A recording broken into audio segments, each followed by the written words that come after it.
The planet was quiet when the human ship went down. It had not been planned, not even expected. The man inside had only meant to pass through this system, taking scans for a survey mission, but fate had its own idea. The engine overheated after a dust storm in orbit.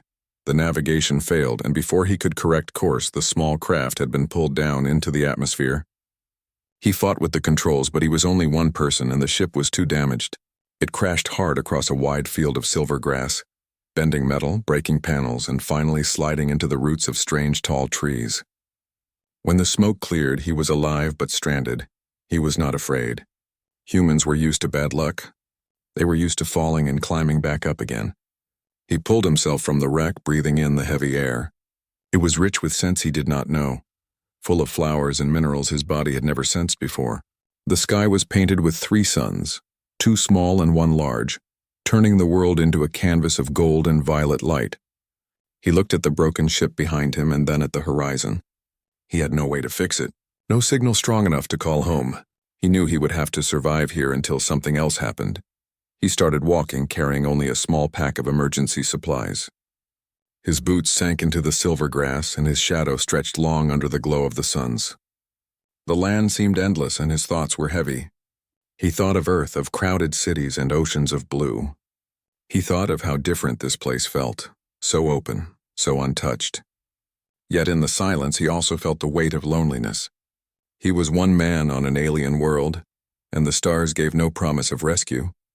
It was while he searched for water that he first saw movement.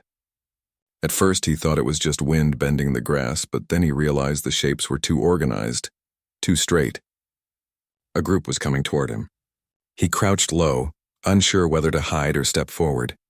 The shapes became clearer as they drew near. They were not machines. They were people, though not human. They moved with grace, taller than him by a head or more, with skin that shimmered faintly under the sunlight. Their eyes were large, reflecting colors like gemstones. Their clothes were woven with patterns that seemed alive, shifting like flowing water. At the center of their group was someone different. She wore a crown-like band of silver across her forehead, and her steps were slower, more careful, as if the ground itself bent to let her pass. Guards surrounded her, but even from a distance the man could see that she was the one they all followed. His heart beat faster. He knew he had stumbled onto something important. He rose from the grass, not wanting to look like prey. The guards reacted instantly, lifting long weapons that hummed with strange energy. He raised his hands, showing he carried no harm. The air between them grew tense, and the human wondered if this would be his last day alive. The princess, for that was who she was, studied him. Her eyes were sharper than the others, but also filled with something he did not expect: curiosity. She raised her hand, and the guards lowered their weapons just slightly. The group came closer until the man could see the details of her face.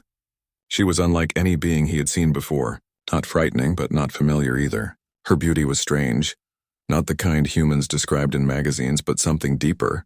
Her skin carried soft lights like stars trapped beneath the surface, and her eyes seemed to hold the horizon inside them. He knew he was staring. He could not stop himself. For a moment he forgot the danger, forgot the ship, forgot even his fear. He was caught between wonder and disbelief, and in that silence she finally spoke. Her voice was clear, calm, but carried a weight that made the others bow their heads. "Why are you staring?" she asked. The human felt his throat tighten. 1,000 answers rushed into his mind, but only one came out, honest and unguarded. "Because you're gorgeous," he said. The guard stiffened as if he had insulted her. Their weapons shifted again, humming louder. But the princess did not grow angry. Instead, her eyes widened just slightly. No one, not even her own kind, had spoken to her like that before.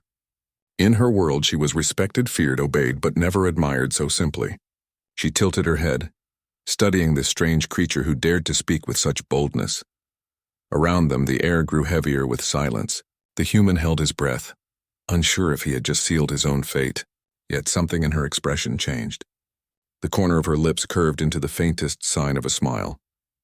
It was so brief that the guards did not notice, but the human did, and it gave him a spark of hope. The princess raised her hand again, and the guards stepped back. She walked closer to him, her eyes never leaving his face. He stood still, not daring to move. She stopped only a step away, close enough that he could see the fine lines of light tracing her skin like constellations. You speak without fear, she said softly. That is rare, the human wanted to laugh. If only she knew how much fear twisted inside him. But he kept his voice steady. Fear doesn't stop truth, he replied. Her gaze lingered on him for a long time. Then she turned to her guards and gave a quiet order. The human did not understand the words, but he understood the action. They lowered their weapons fully. She looked back at him once more, and then she walked past him, leading her group onward. He stood frozen, heart racing, watching her until the grass swallowed their shapes again. When they were gone, he let out the breath he had been holding. He had survived the encounter. But more than that, he had felt something strange.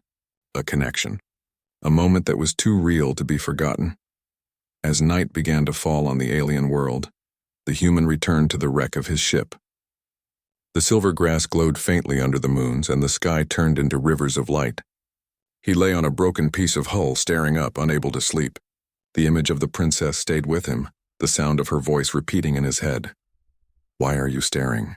Because you're gorgeous. It was reckless. It was foolish. But it was also honest, and he knew deep down that it was not the end. Their paths would cross again, and when they did, he would need more than words to face whatever came next. The night grew colder, and the alien world seemed larger than ever. But for the first time since the crash, the human did not feel completely alone. Somewhere out there, a princess with starlit skin was thinking of him too. The morning on the alien world rose slowly, with soft light spilling across the silver fields.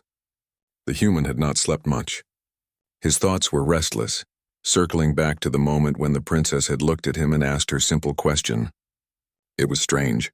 He had faced death, loneliness, and a broken ship, but none of those weighed on him as much as the memory of her eyes. He could not explain it, but something had changed in him after that meeting. He walked through the wreckage, searching again for supplies. His ship was beyond repair, but he still hoped to find something useful. Tools, batteries, or even scraps of metal to build shelter. The silence of the world pressed on him, broken only by the distant calls of strange creatures. He felt small, fragile, and out of place. Yet every time his mind drifted to the princess, he felt a strange warmth inside him, as if her presence had chased away some of that loneliness. Days passed. He built a small camp near the wreck. He found a stream of water and gathered edible plants after testing them carefully. He did not know if rescue would ever come. The sky was wide and empty, and his distress beacon could barely reach beyond the hills. He accepted that this world might be his home for a long time. But even in survival, his heart held on to something more. He wanted to see her again. He wanted to understand why she, out of all the people on this planet, had spared him. His wish was granted sooner than he expected. On the 5th day, while gathering wood near the forest, he heard the soft hum of movement. He froze, thinking it was an animal, but the sound was too smooth, too controlled. When he turned, he saw figures approaching. They were not guards in formation this time. Instead, it was only her, the princess, with 2 attendants walking behind at a respectful distance. She wore a long robe that shimmered like flowing water, and her crown of silver caught the sunlight. For a moment, the human thought he was imagining her, a vision made from his longing. But when she stopped a few steps away, he knew she was real. "You are still alive," she said, her voice calm but touched with something almost like surprise. "I try my best," he answered with a faint smile. The attendants glanced at each other, whispering softly in their language. The human could not understand their words, but he understood their expressions. They thought it was unusual that she had come here, perhaps even improper. The princess studied the camp he had made.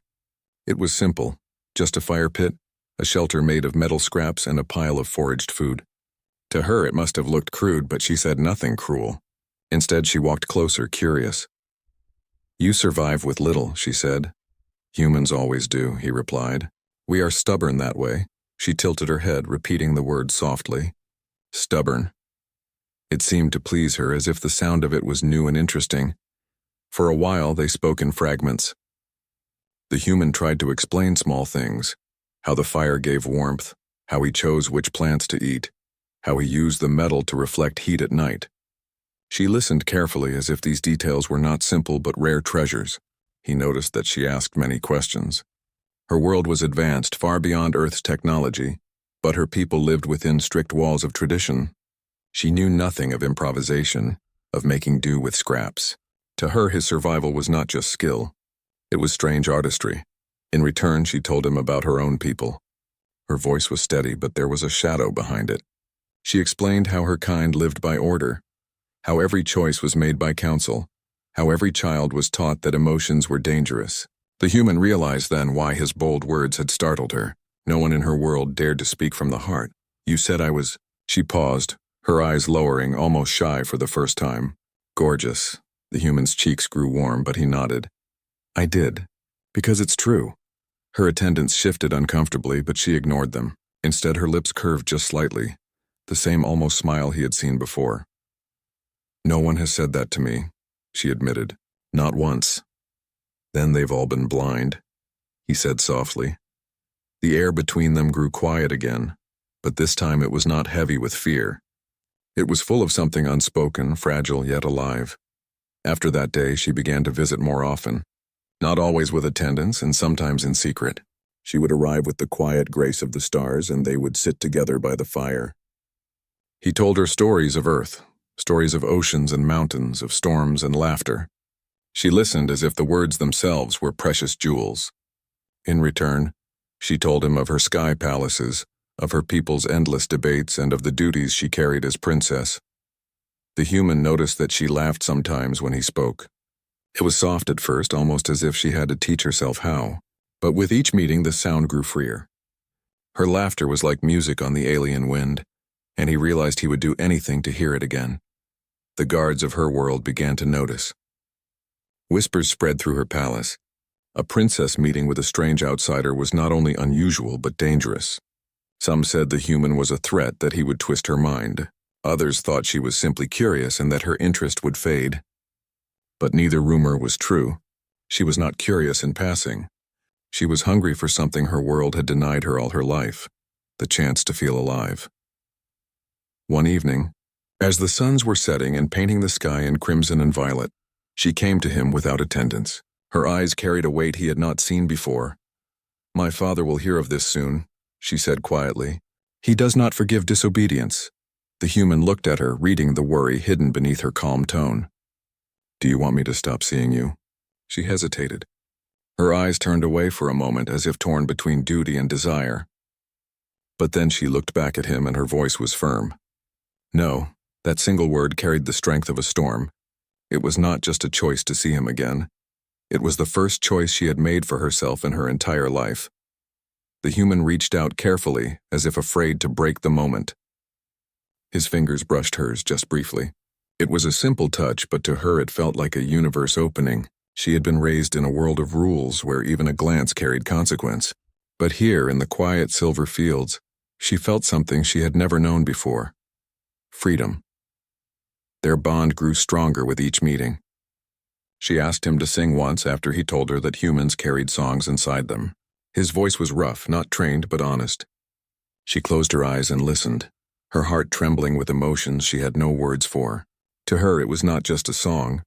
It was proof that there were other ways to live, other ways to feel. The days turned into weeks, and the human began to sense that their secret could not last. The guards watched him from afar now, shadows in the grass. He knew they were waiting for orders, and he knew those orders would not be kind. Still, he could not regret a single moment. One night, as the moons rose high, the princess spoke with urgency. "If they take you, they will not be gentle. Promise me you will not give up." "I don't know how to give up," he said with a smile. She reached for his hand, then openly, without fear of her people's judgment. Her fingers wrapped around his, and she held on tightly. "You are different," she whispered, "and because of you, I feel different too." The human looked at her, and he knew then that this was not just survival anymore. It was something greater, something worth every risk. And somewhere beyond the hills, in the great palace of her father, rumors had already reached the throne. The king was listening, and he was not pleased. The human had grown accustomed to the rhythm of the alien world, yet nothing could have prepared him for the storm that was coming. For weeks, the princess had continued to visit him in secret, each meeting bringing laughter, stories, and the strange comfort of shared freedom. But word traveled fast in her world, and the whispers reached her father. The king was a man of strict order, one who valued tradition over emotion, obedience over curiosity. When he learned that his daughter had spent days alone with a human, his patience dissolved. The summons came suddenly. The human had barely returned from gathering water when the air around him shifted. The grass bent under the approach of a patrol, guards moving with the precision of trained hunters. Their leader stepped forward, a tall figure with sharp eyes and a voice like metal. "You will come with us," the guard said, gesturing to the human. "The princess's father demands your presence." The human felt a surge of dread. He had no illusions about what this could mean. The alien world had strict rules for intruders, and humans were unknown creatures, fragile, unpredictable, and dangerous in the eyes of the authorities. He raised his hands. "I will go peacefully." The march to the palace was long. The human walked between the guards, his mind racing. He thought of the princess, of the silver fields, of the laughter they had shared. He wondered if this was the end, not just of his time on this planet, but of the bond that had started so unexpectedly. When he arrived, the palace loomed like a mountain of light and stone. Towers spiraled upward, reflecting the moons and suns, and bridges stretched across vast gardens that seemed impossible to cross. Inside, the halls were quiet but heavy with the hum of authority. He was led to a grand chamber where the king sat, adorned in robes of deep purple and silver, his eyes sharp and unyielding. "You," the king said, his voice resonating through the hall, "have broken our laws. You have spoken to my daughter in ways no one may speak. You have endangered her and the honor of our house." The human met the king's gaze without flinching. Fear was present, yes, but it did not control him. "I did not mean harm," he said. "I only spoke honestly." "Honesty?" the king repeated, narrowing his eyes. "You call this honesty? You have defied generations of tradition." "I call it human truth," he replied. "Sometimes truth is not polite, but it is real.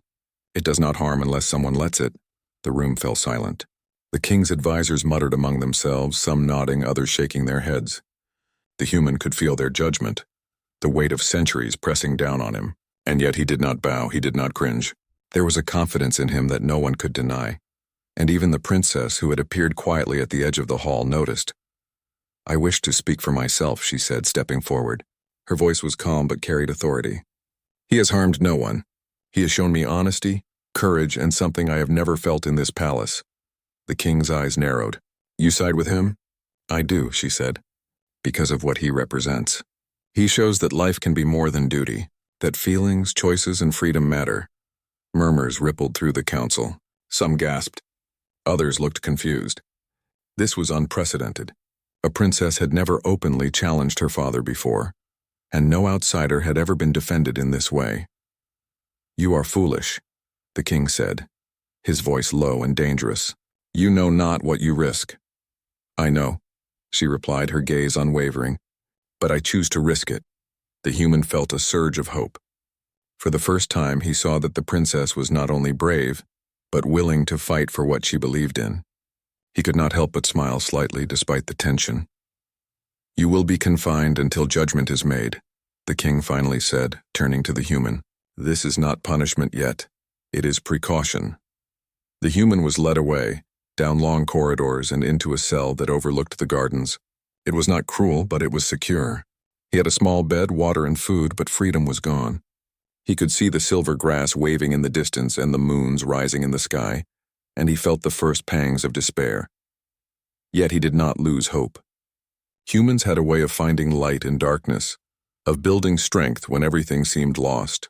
He began to speak, not to guards, not to anyone, but to the walls themselves. He told stories of Earth, of distant mountains, rivers, storms, and laughter. He told stories of people who survived wars, disasters, and impossible odds. At first it was for himself, a way to keep his mind sharp. But slowly, even the guards who passed his cell began to pause.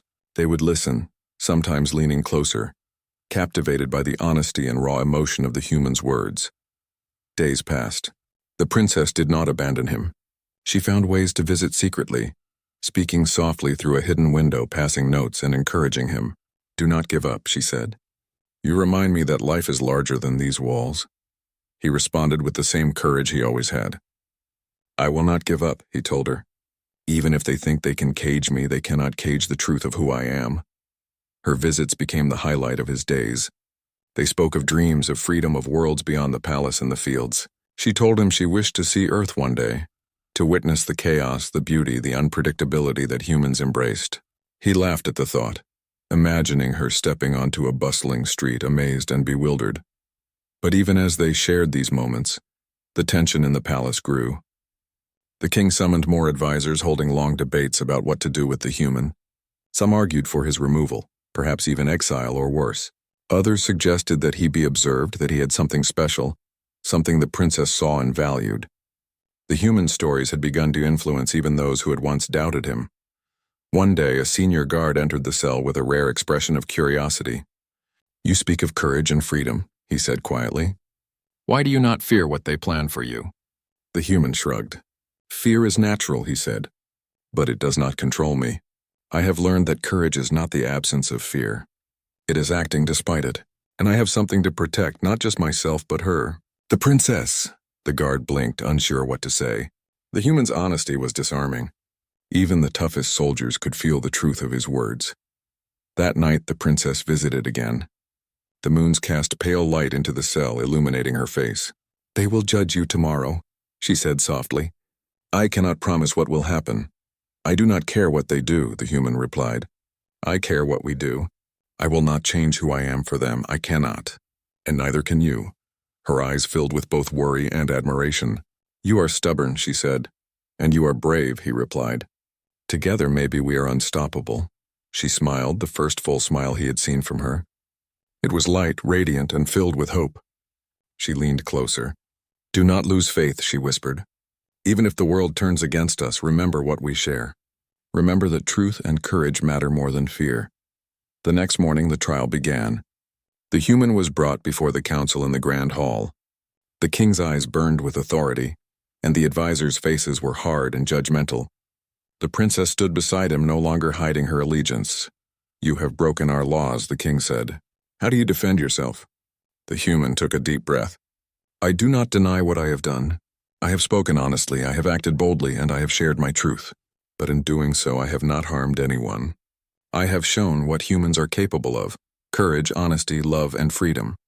These are not weaknesses, they are strengths. And perhaps if your people see them, they will understand that life can be more than rules and fear." A murmur passed through the council. Some shook their heads. Some whispered to each other. But a few, especially the younger advisors, seemed inspired. The human spoke from his heart, and even in an alien world, the honesty of a human could not be denied. The princess stepped forward. "I support him," she said clearly. "I see his truth, and because of him I see my own. He reminds me that we are not only what tradition tells us to be, we are more. We can choose." The king's face turned red with anger. "You dare?" he roared. "I dare," she replied, unwavering. The room erupted in chaos, but the human remained calm. He knew the battle was not over. But for the first time, he realized that he was not alone. The princess was beside him, and together they could face whatever came next. The trial hall was vast, stretching high into the palace towers with walls of polished metal and glass that reflected the light of the three suns outside. Hundreds of nobles, advisors, and guards filled the room, their eyes fixed on the human and the princess. The tension was thick, as if the air itself held its breath. Every whisper, every step echoed like thunder, and the human felt the weight of 1,000 judgments pressing down on him. The king sat at the center, his robes of deep purple glimmering and his face cold and immovable. His eyes bore into the human with a mixture of anger and disbelief. "You, outsider, have defied my laws and corrupted my daughter. How do you plead?" The human lifted his chin and met the king's gaze. He could feel fear, yes, but it did not control him. He could see the truth of the princess in her eyes, her courage, her decision to stand with him. That gave him strength. "I do not deny speaking honestly. I do not deny seeing the princess and sharing my thoughts. But I have harmed no one. I have only shown what it means to be human. To act with courage, to speak truthfully, and to care without fear." A ripple passed through the council. Some looked scandalized. Some leaned forward, intrigued. The idea that one human could stand so openly without fear challenged centuries of tradition. "You speak of courage and care," the king said, voice low and dangerous. "Yet in your world these things are weak. You are nothing compared to us. You are fragile, untested, primitive. Do you truly believe your words have weight here?" "I do," the human replied. "Because courage is not about strength alone. It is about choice. It is about acting even when the outcome is uncertain. It is about standing for what is right, even if the world tells you not to. The princess stepped forward, her hands held lightly at her sides, her eyes calm but fierce. I support him. He is right. My life has been bound by rules, by obedience, by fear of judgment. But he has shown me another way. We are not meant to live without choice, without feeling, without truth. A murmur rose in the hall. Some nobles whispered among themselves, shaking their heads. Others exchanged looks of surprise. The younger advisors were captivated, some leaning forward as if hearing something they had long forgotten. The king's face darkened. You dare stand before me and speak against the laws of your people and mine? Yes, she said simply. I do not stand against my people. I stand for what is real, for what is human and true. And if you cannot see it, then perhaps you have never truly lived. The hall fell silent. Even the guards paused, unsure what to do next. The human could feel the tension, like a storm gathering on the horizon. Yet he did not flinch. He spoke again, his voice carrying across the hall. I have nothing to hide. I have nothing to fear from truth. I have lived and I have survived and I have loved. That is not weakness. That is strength. And maybe if you listen, you will see that strength is not measured by control or fear, but by honesty and courage. Some members of the council shifted uncomfortably. They had spent their lives valuing order, control, and tradition above all else. But the human's words struck a chord. There was something raw, undeniable, and honest in them. Even a few older advisors, hardened by years of rule, felt a stirring they could not name. The king slammed his hand on the arm of his chair, and the sound echoed through the hall. Enough, you speak as if you are wise, but you are nothing. A creature of flesh, of impulse, of weakness.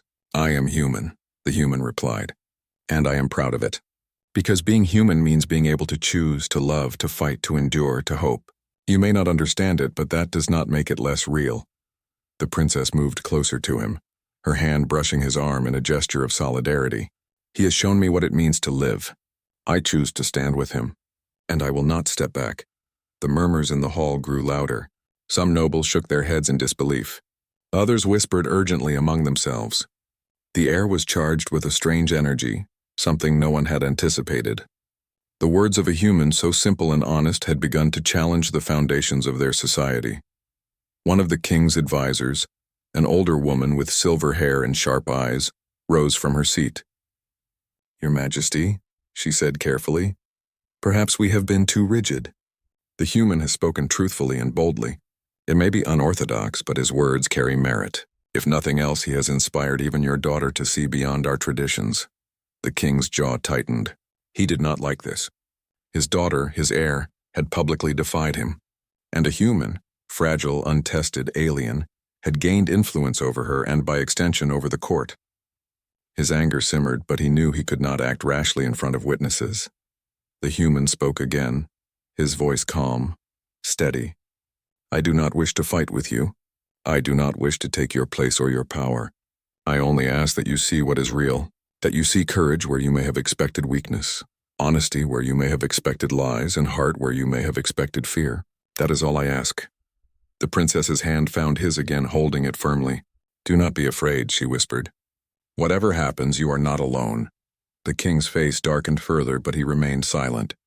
His council debated, voices rising and falling like waves. The human waited, understanding that the outcome would not come quickly. This was a test of patience, of resolve, and of the ability to influence even the most rigid of minds. Hours passed. The sun shifted across the sky and the moons began to rise. Finally, the king spoke. You will not be executed. That is clear. Yet neither will you be free. You will remain here under observation. You will continue to teach the princess, but your actions must be watched. Any further defiance will be met with the harshest measures.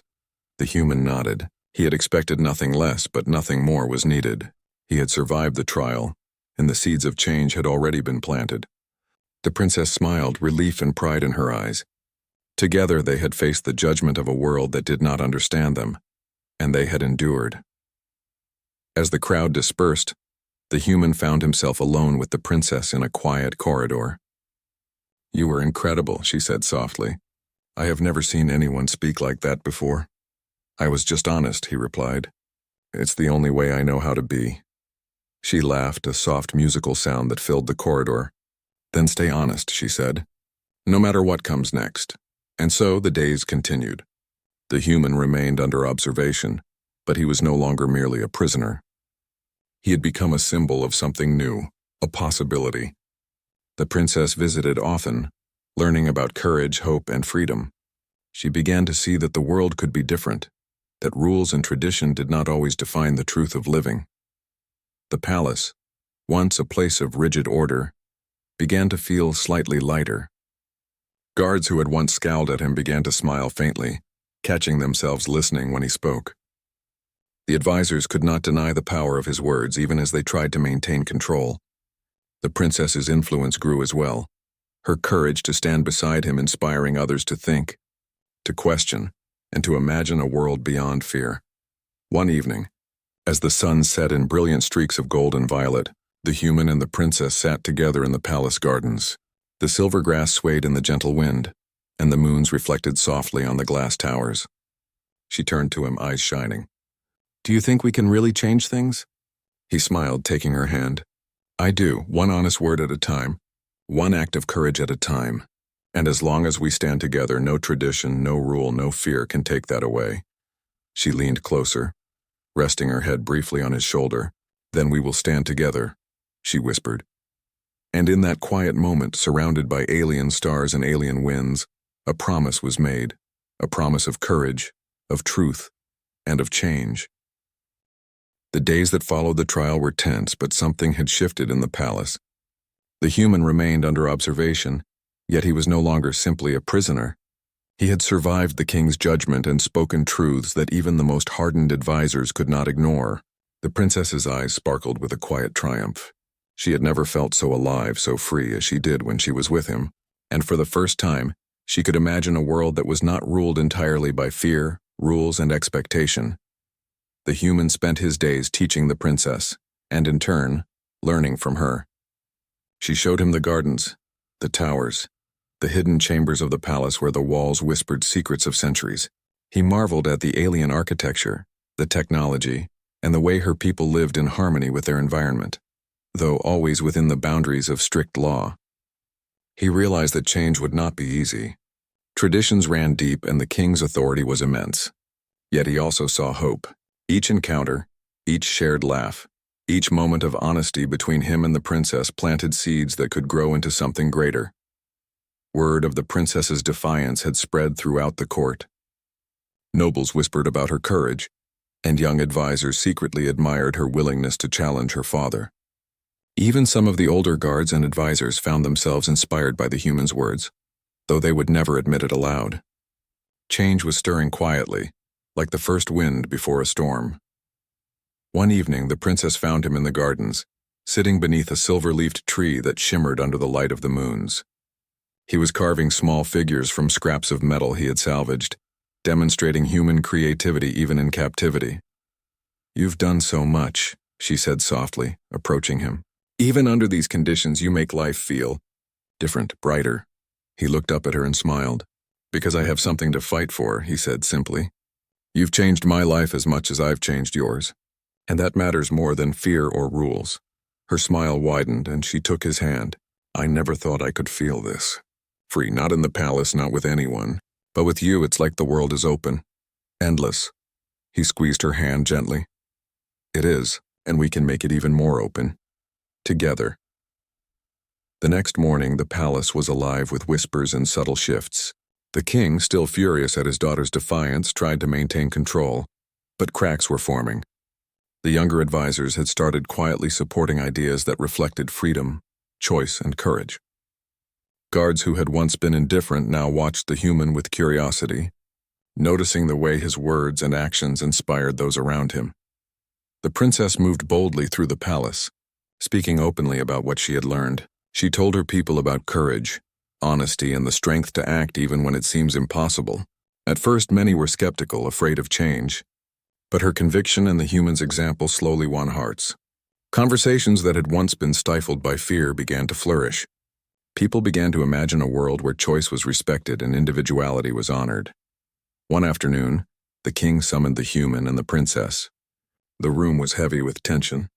He spoke first, his voice sharp and commanding. You have done well to survive my trial, but know this. Your influence over my daughter cannot go unchecked. You are an outsider. You do not belong here, the human stood tall. I do not wish to replace you or your authority. I only wish to show that life can be more than fear, rules, and obedience. That freedom, courage, and honesty matter. And your daughter has seen this. She has chosen to stand with me not against you, but for truth. The king's face flushed with anger. For a long moment, silence filled the room. Then he sighed, a sound heavy with centuries of authority and pride. He realized that he could not undo what had been set in motion. The human had survived, had spoken boldly, and had changed the princess and, by extension, the court itself.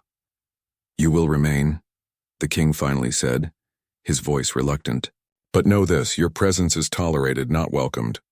Any misstep will be punished severely. The human nodded. I understand, and I will act with respect, but I will not compromise on truth or courage. The princess's hand found his again, and she smiled. That is all that matters, she whispered.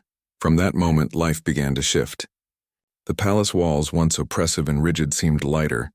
The human's presence inspired others to think differently, to consider that rules did not always define morality, and that courage could take many forms.